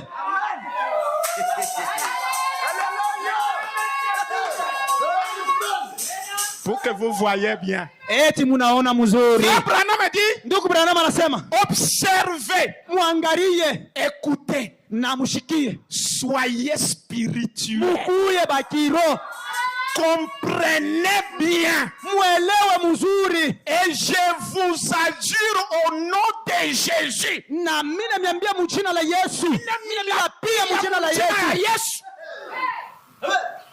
gardez ceci pour vous-même, là dans votre cœur. muchunge hii njuu ya mwe benyewe mumyoyo yenu. Souvenez-vous simplement combien c'est une bénédiction. Kumbukeni tu ngapi hii ni baraka. Oh, septième saut. Muri wa saba, Rien qu'à voir le trône, c'est une bénédiction. kuona tu enzi ni baraka. Oh, est-ce que vous êtes bénis? Eti unabarikiwa, Soyez bénis. barikiwe, Soyez guéris. mutunziwe. Parce que le trône de Dieu Enzi ya Mungu a été photographié aujourd'hui. ibambiwa picha leo. Branham a dit. Branham anasema Maintenant, sasa, Ézéchiel dit, Ezekiel anasema je vis des reins polis. mimi naona mashaba ya teketeke. Les reins polis, frère Branham dit, c'est la couleur vert jaunâtre.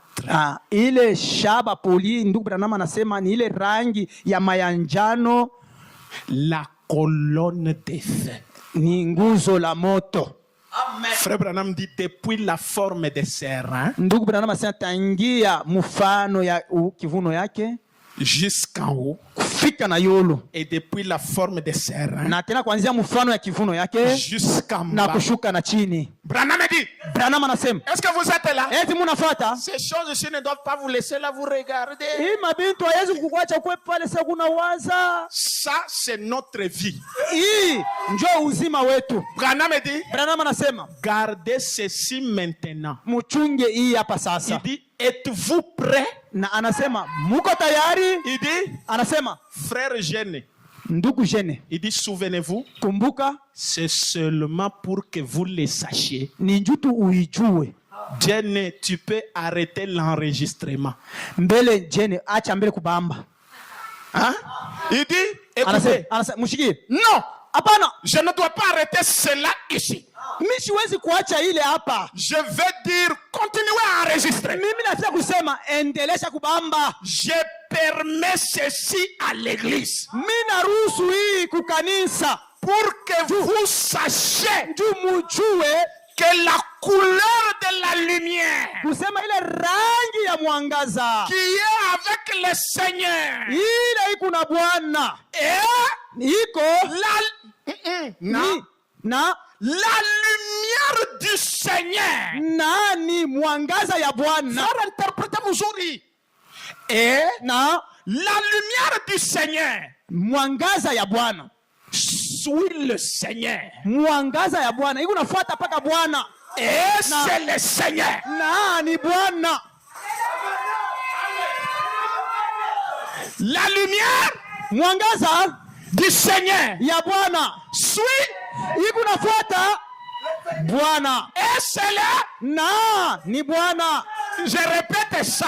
Mimi napituluka mo tena, Frère Branham dit, ndugu Branham anasema pour que vous le sachiez, njoo muijue la couleur de la lumière du Seigneur qui est avec le Seigneur. rangi ya mwangaza ya Bwana iko na Bwana, Et na la lumière du Seigneur mwangaza ya Bwana suit le Seigneur. iko nafuata Bwana, Et c'est le Seigneur. na ni Bwana.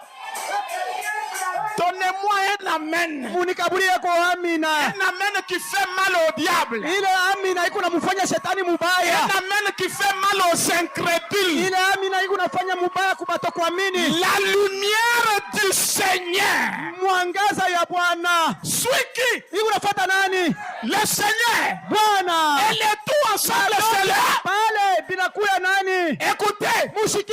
la colonne de feu Nguzo la moto suit le Seigneur Branham. iko nafuata Bwana Et Branham. les tout, Na vyote c'est le Seigneur Jésus-Christ. ni Bwana Yesu Kristo. Dites amen. Sema amina. Dites amen. Sema amina. La lumière du Seigneur Mwangaza ya Bwana suit le Seigneur. inafuata Bwana. C'est le Seigneur. Nani Bwana? Qui est-ce que nous adorons? Tuku naabudu nani? Le Seigneur Jésus-Christ. Bwana Yesu Kristo. N'est-ce pas ça? Haina vile. Pas Hoffman. Bana hofu manne. Ça, Hii c'est le Seigneur Jésus-Christ. Bwana Yesu Kristo. Dites amen. Sema amina. Kenke shambele dada ule ko na frère ule ko. Chenkesha kole nduku ana lengama La lengama. lumière du Seigneur Nuru ya Bwana suit. iko nafuata.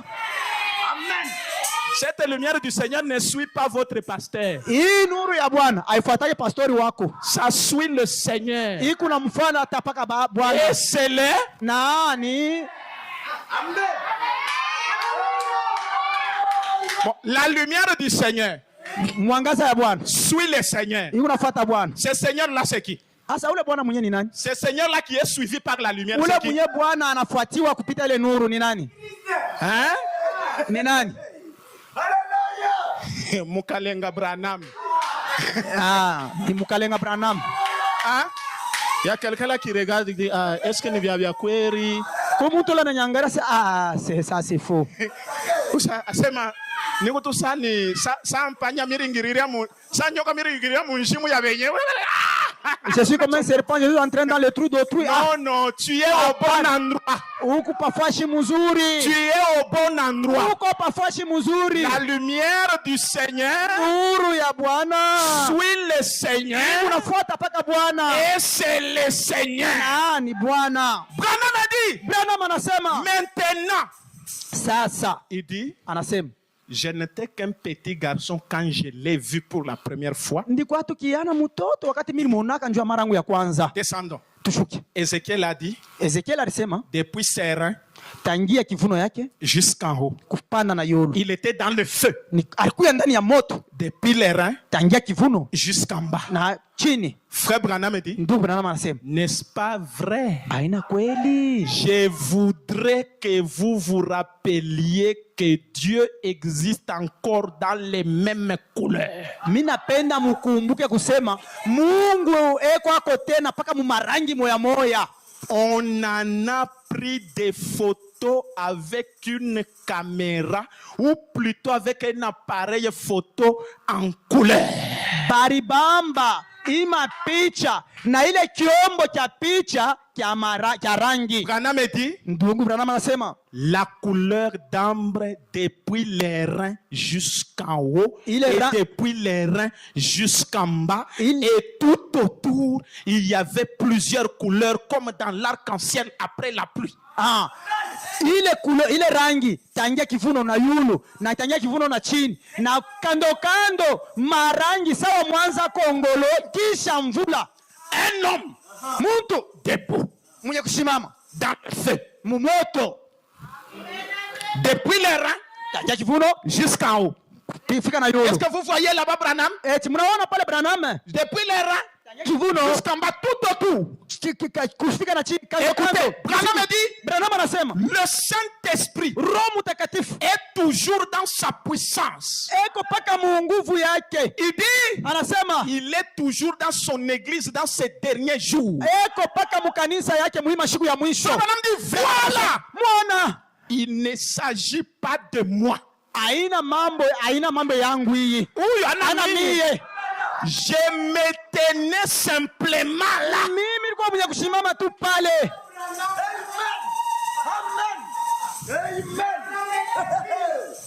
La vision de Kebar. Et onyo ya Kebar. Le trône. Enzi. Un homme debout dans le feu.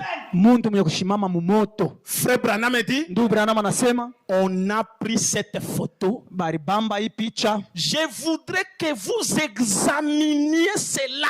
Mimi napenda muchunguze ko ile. C'est exactement ce qu'avait vu Ézéchiel. Ni sawa sawa na ile Ezekiel alionaka. Amen. Ici, il y a 4 êtres vivants. Les 24 sont là. Le trône lui-même. Amen. Un homme debout. Branham dit les mêmes couleurs, la même façon, rayonnant de la même façon que ces êtres vivants. Branham dit on n'a plus besoin de faire des suppositions.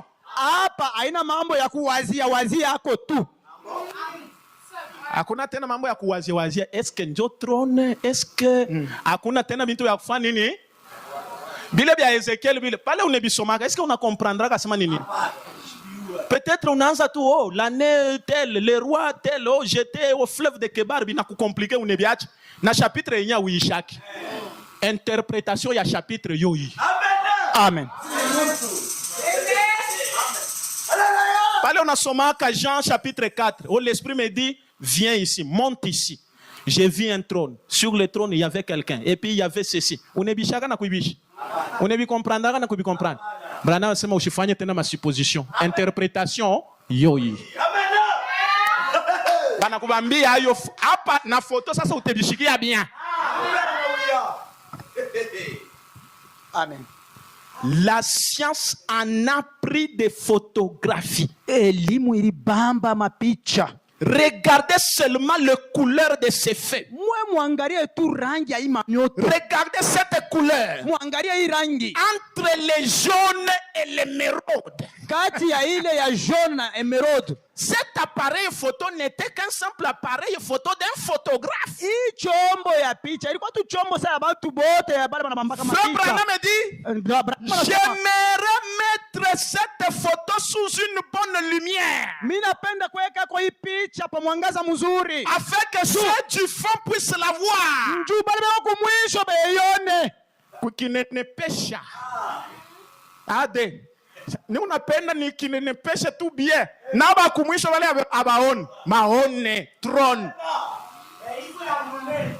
Regardez les raies qui vont d'un bout à l'autre. Mwangalie ile era inaenda muingambo na ile ngambo nyingine. Frère Branham dit, ndugu Branham anasema, cela fait sauter de joie mon pauvre cœur.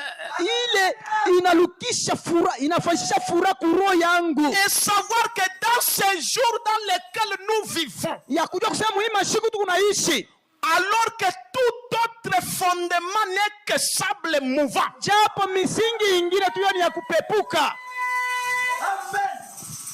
Si on vous prêche autre chose à part ça, kama bana mihubiri kitu kingine kutosha kweki, c'est du sable mouvant. Ni mchanga tu ya kupepuka. Même si je vous prêche l'est, hata kama mihubiri mashariki, c'est du sable ni mchanga tu ya kupepuka. Parce que c'est Jésus njoo Yesu est devenu Branham. Anakuya Branham. Ça c'est le roc. Hii ni mwamba. Fondez votre vie sur William Branham. Mweke maisha yenu, misingi ya maisha yenu pa Branham. Branham dit, Branham anasema, je me disais, niko najiuliza, pourquoi ne puis-je pas raconter cela?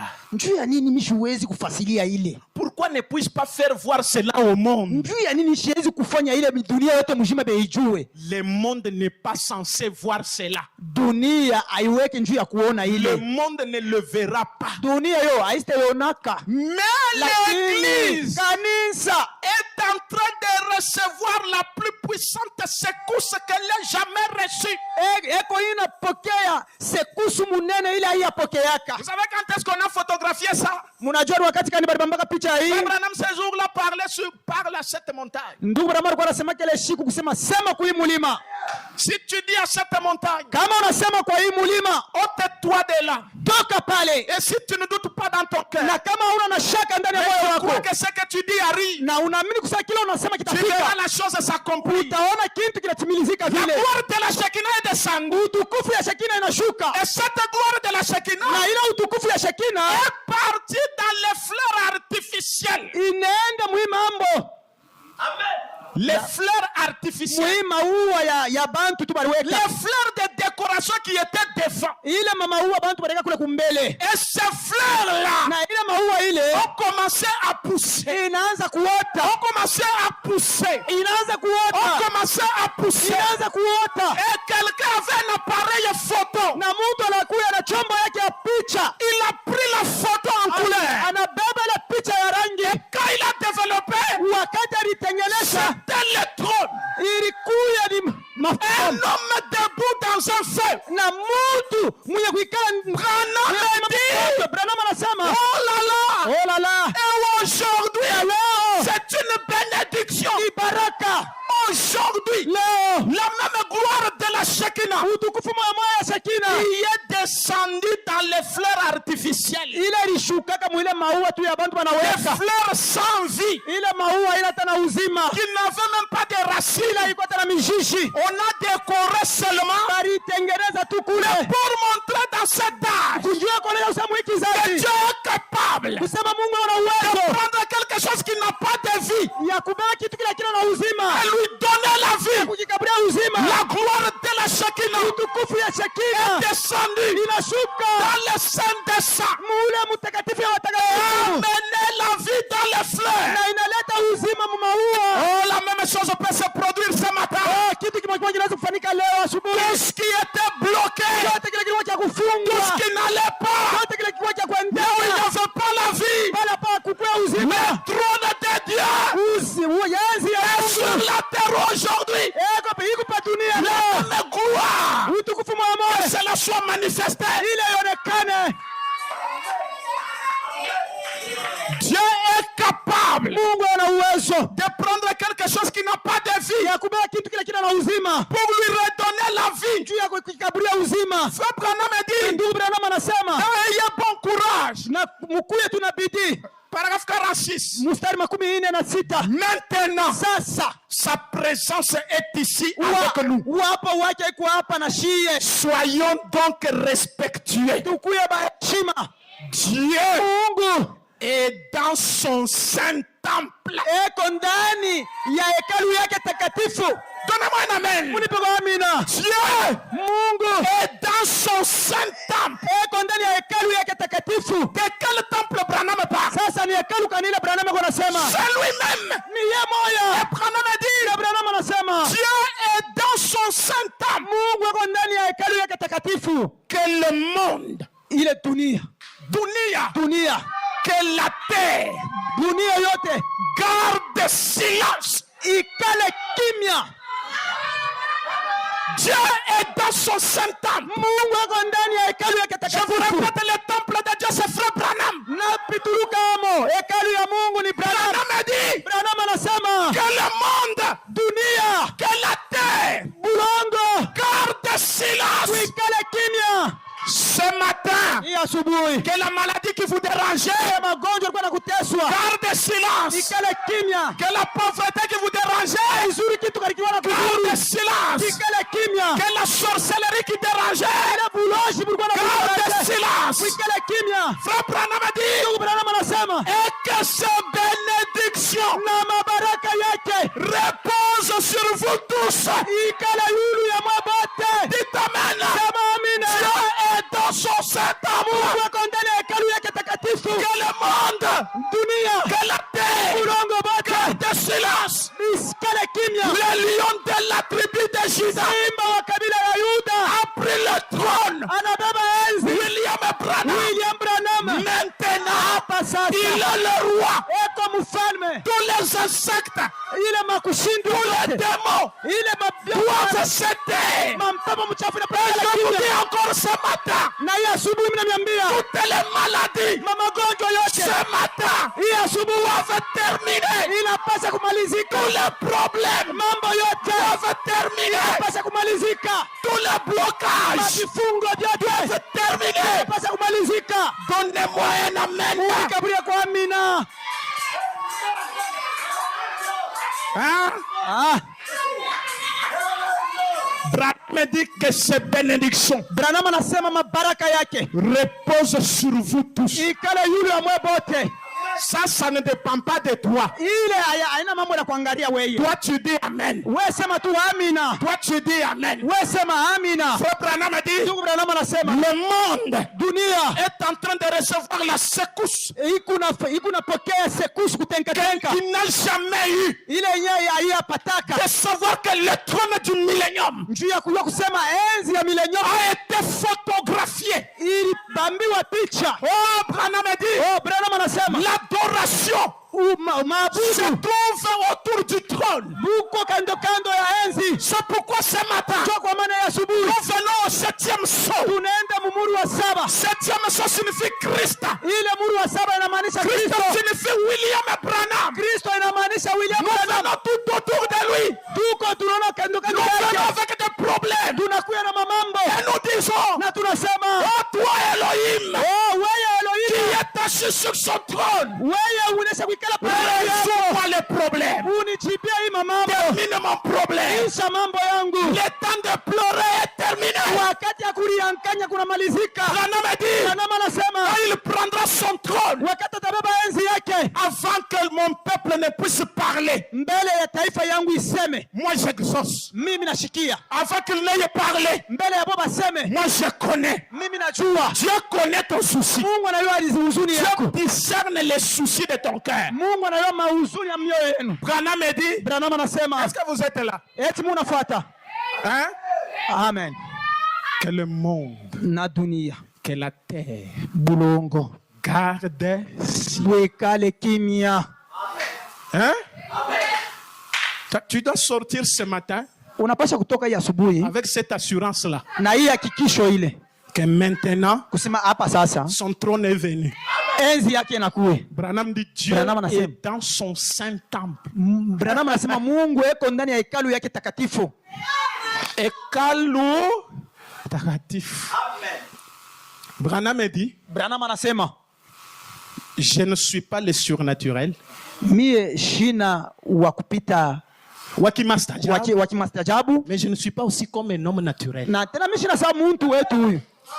Là où termine le naturel, Pale panamalizika bantu bakimwili. et là où commence le surnaturel, Na pale mastajabu inaanza. c'est là que Branham se trouve. Na njoo pale pakachikati Branham eko. Branham, c'est le pont Branham ni kilalo entre le monde des humains kati ya ulimwengu ya et bantu le monde divin. na ile ulimwengu ya kimungu. Si ta prière doit traverser vers le monde divin, Kama maombi yako inapasha kupita Branham mwile dit dunia ya à kimungu. regarder à l'invisible. Branham anasema angalia kwa Il isiyoonekana. dit vous tous là quand vous priez chez vous. Asema mwabote wakati munaomba kwa nyumba kwenu. Il dit vos prières Asema maombi yenu arrivent jusqu'à moi iko nafika kwangu et me gardent éveillé toute la nuit. na iko nanifanya mishilale bushiku bushima. Dites amen. Sema amina.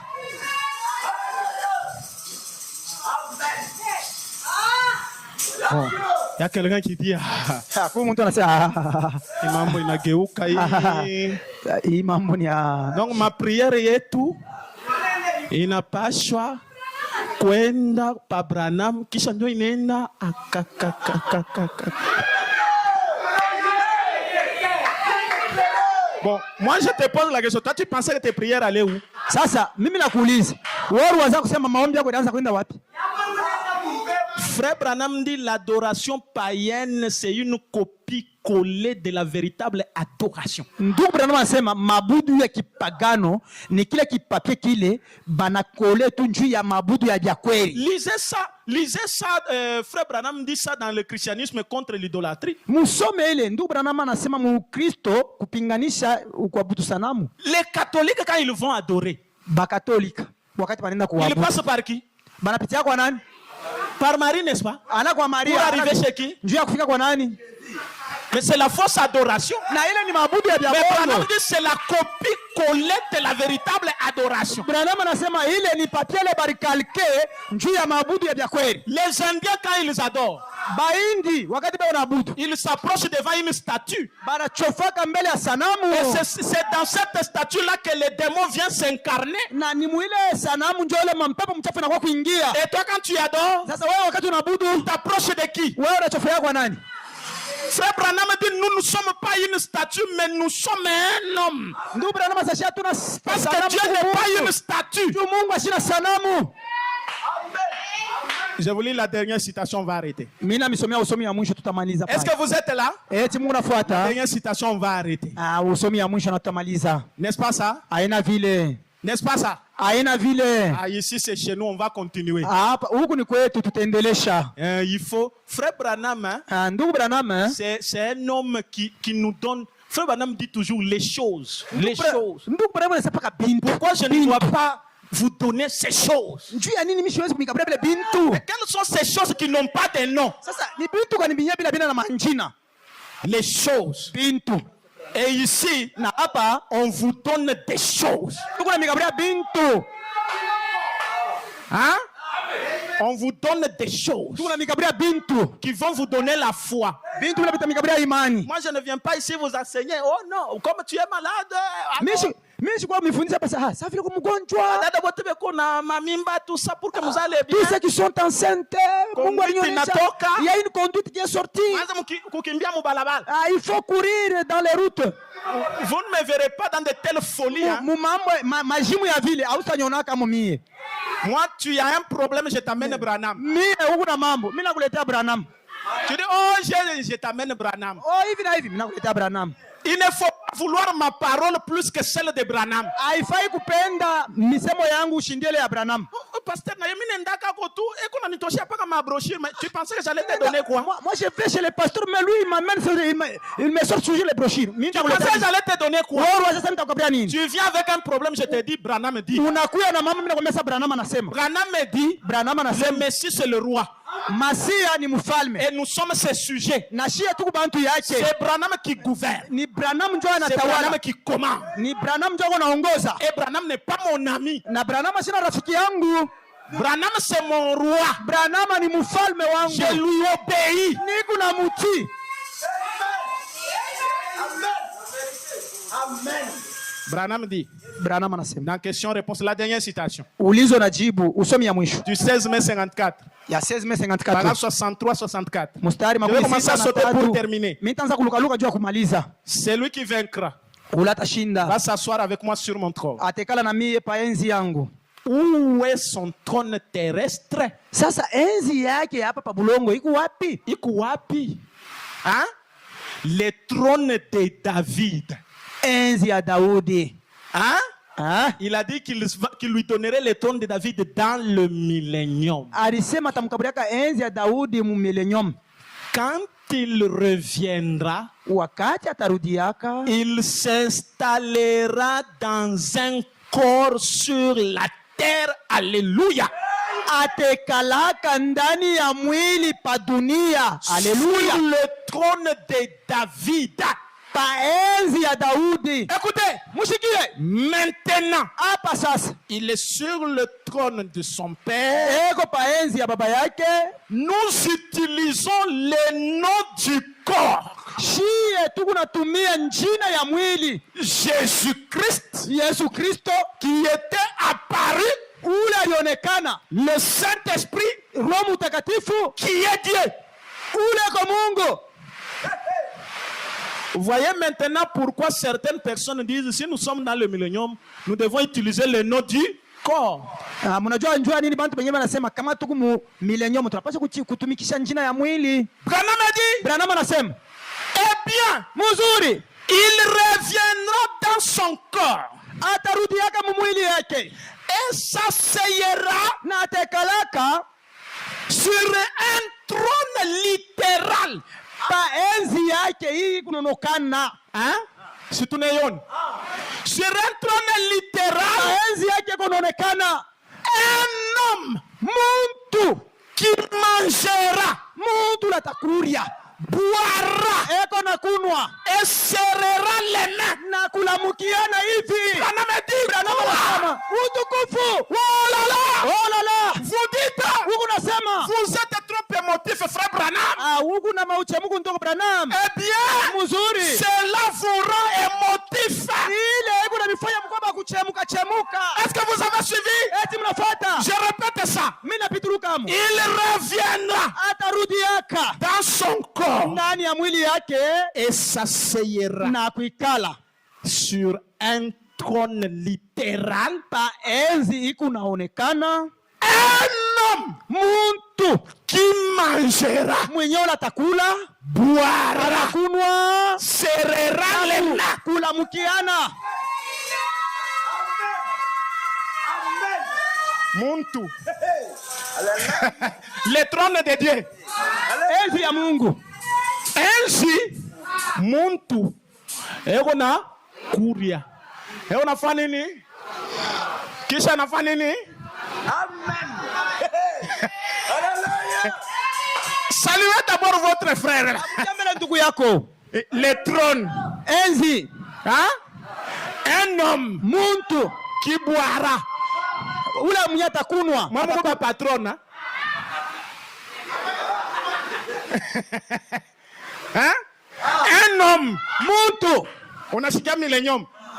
Le trône de David. enzi ya Daudi. Yesu anakuya mumwili yake ili rizarikwa. Kisha anaingia mumuntu. Mwitu. Ni kia fiziki ndani ya fiziki.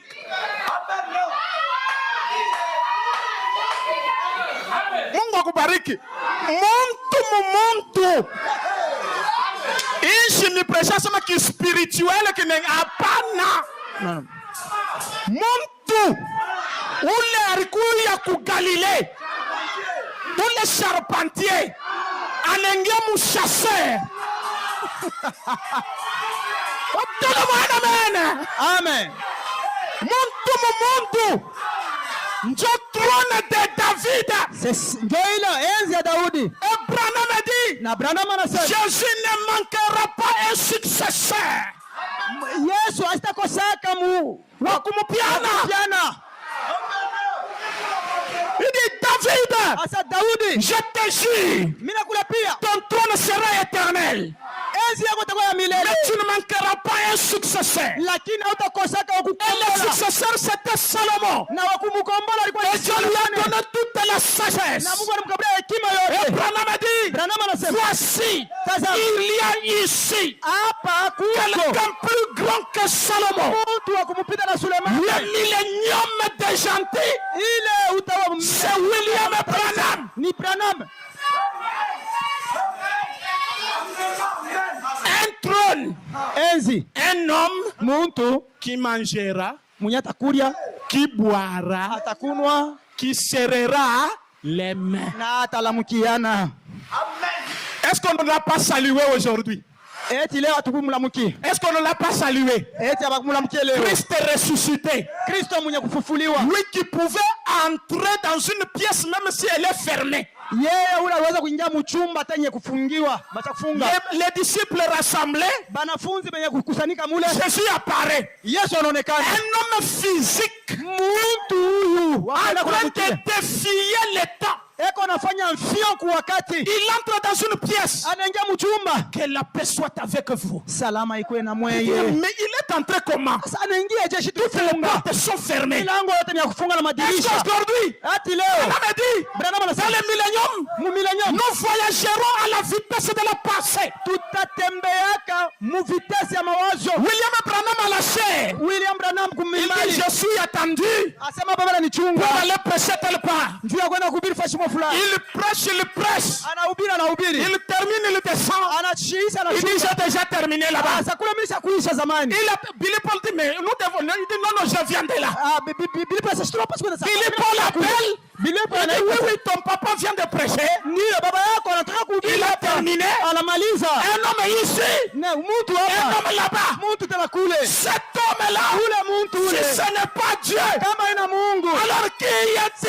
sasa ule mtu ni nani? Oh, dites Amen. Sema amina. Et aujourd'hui, Leo le même esprit, roho ya moyo, le même prophète, ile profeti moyo Abraham dit, anasema un prophète ne meurt jamais. nabii asikufuate. Samueli Il part. anaenda Un jour, siku moja, Israël est en guerre. Israeli ko mumvita. Saoul va chez la magicienne. Saulo anaenda kwa ule mchawi, Il va l'invoquer. anaenda kualika roho ya Samuel Samueli. monte. Samueli anapanda Et la magicienne saute et tombe. na ule mchawi analuka na Il nguka, dit, je viens de voir un Dieu asema mimi natokea kuona Mungu en train de monter. eko napanda. Samuel était Dieu. Samueli alikuwa Mungu Et il a dit, Saoul, na anamwambia Saulo, pourquoi tu m'as embrouillé njoo ya nini unanivurusha dans mon repos? ndani ya mapumziko yangu? Il a dit, il y a la guerre. Anasema Il dit, kubumvita ainsi dit le Seigneur. hivi. Bwana anasema Demain, toi et ton fils, tout ça, vous serez avec kesho moi. wewe na mtoto yako mtakuwa na mie huku. N'est-ce pas ça? Aina vile Un jour, siku moja Billy Paul est malade. Billy Paul alikuwa mgonjwa, Il met la bande anaweka ganda tu de son papa. ya baba yake. Papa, je suis malade. Baba ni Il écoute mgonjwa, la bande. anasikia ganda Il n'y ile. a pas quelque part où Frère Branham discerne les pensées, Hakuna kufashi moya pale, ndugu Branham où il anasikia. cite sa maladie. Mule anatoa hii njira ya magonjwa, Il passe une autre bande. anatosha bandi Il ingine, passe une autre bande. anaweka bandi ingine. Il était fatigué dans la chambre. Alikuwa mwenye kuchoka mu nyumba Il yake, entend derrière lui. anasikia kumkongo ya Son papa l'appelle. baba yake, anamuita Billy, Billy. de la même manière que tu as distribué des cartes de prière, Paka munamna moya moya ile unaweza kupeleka ile makarti ya malombi. maintenant c'est ton tour. Hapa sasa ni turu yako. Automatiquement, il a été guéri. Paka pale alitunzwa.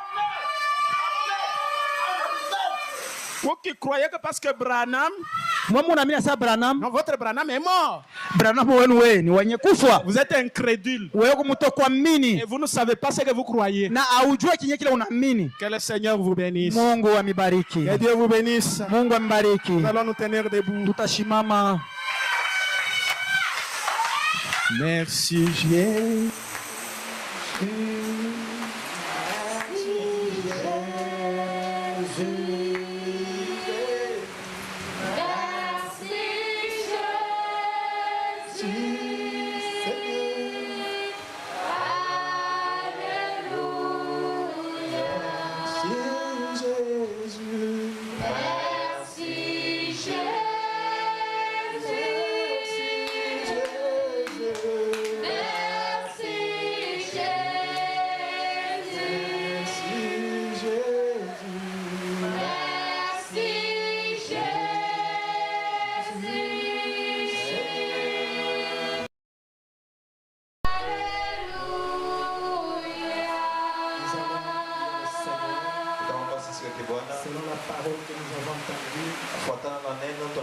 kushikia. Le trône de Dieu Enzi ya Mungu est ici. iko hapa. Si tu as un problème, Kama unakuwa na mambo, si tu as un souci, kama kuna hitaji, si tu as une question, kama kuna swali, la gloire de la Shekinah utukufu ya Shekina est manifestée ici. iko yenye kuonekanika hapa hivi. Prions tous le Seigneur. Tuombe sisi wote Bwana.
Je vais prier.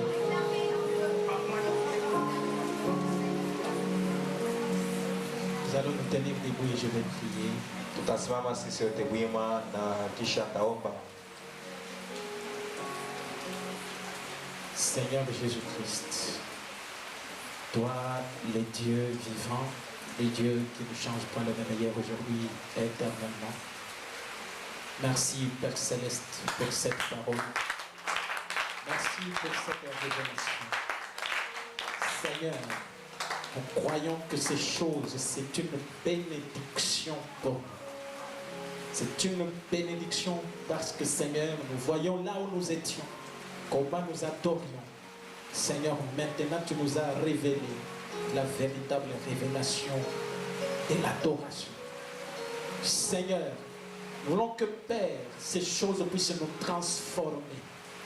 Que ces choses, Père, apportent des solutions à tous nos problèmes.